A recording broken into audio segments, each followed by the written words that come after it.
Hi there, Bill Landry here. Welcome to Landry Amp's YouTube channel. I got something a little different today. A bass. Alright, so my nephew asked me if I could build an amp, a G3, that would work for bass as well as guitar. And I thought, well, I don't know. So I tried it on my 100-watt, and a friend loaned me this bass, and this is an Ampeg 410 cabinet. And now I know nothing about bass gear, bass guitars. I've only had one in my hand a handful of times in my life. But this is a 5-string. And what I noticed when I first plugged up to this amp with this cabinet, it did fine.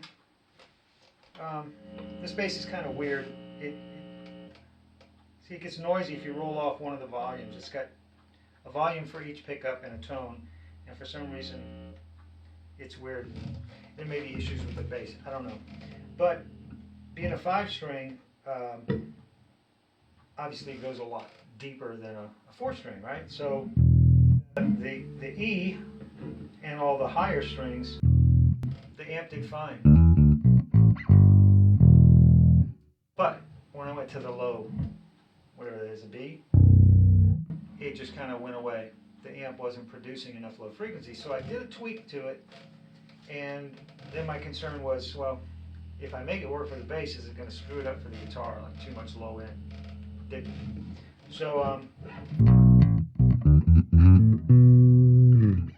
so then I figured, well, if I'm going to have a bass in my hand, I might as well do, because I got to play with a pick.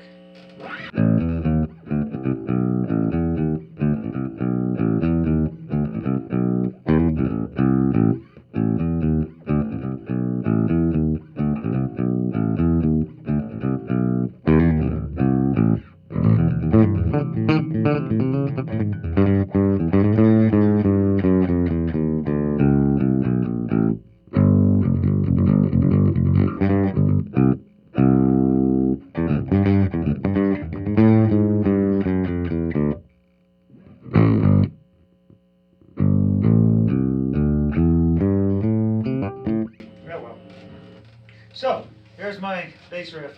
But the thing is that the amp that I built for my nephew was a 50-watt. And, you know, back when I was playing in bands in the early 80s, everybody played really loud. And so bass players needed a lot of wattage. And, but back long before that, Fender Bassman 50-watt was a great sounding bass amp. In fact, that's what I was using when I first started playing in bands, was a Fender Bassman. And of course it wasn't loud enough for guitar. But anyway, back in the day, 50 watts was enough for bass. And then I got to thinking, well, today most of my customers tell me they can't play very loud in clubs at all. And so I thought, well, maybe 50 watts is enough. So I built the amp. My friend, my nephew, he loves it, and he actually recorded something, and I'm going to play it after I finish with this. He sent me the recording. It's just him on bass, a guitar player, and a drummer, and there's a room mic capturing the drums, I think, but he used a Hartkey 410 cabinet, the 50-watt G3, a P bass with a DiMarzio pickup, and he said he had plenty of headroom. He recorded it live. It was just one take, then playing this little 3-piece thing, and it sounds really good. So I got to thinking, I don't know if there's much interest in it, but for a tube amp, a low wattage, I could build a 50-watt bass amp on the LS30 chassis. The LS30 weighs 26 pounds. The different transformers would bring it up to probably 30 pounds, maybe a little bit more than that. But still, that's really small for a tube, really light for a tube bass amp. That sounds really good. Now, this thing does not sound anything like a Precision, obviously.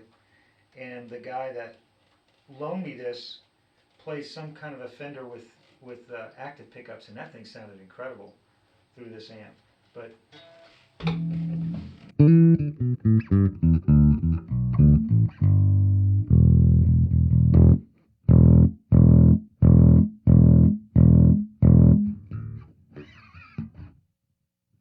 the other great bass riff.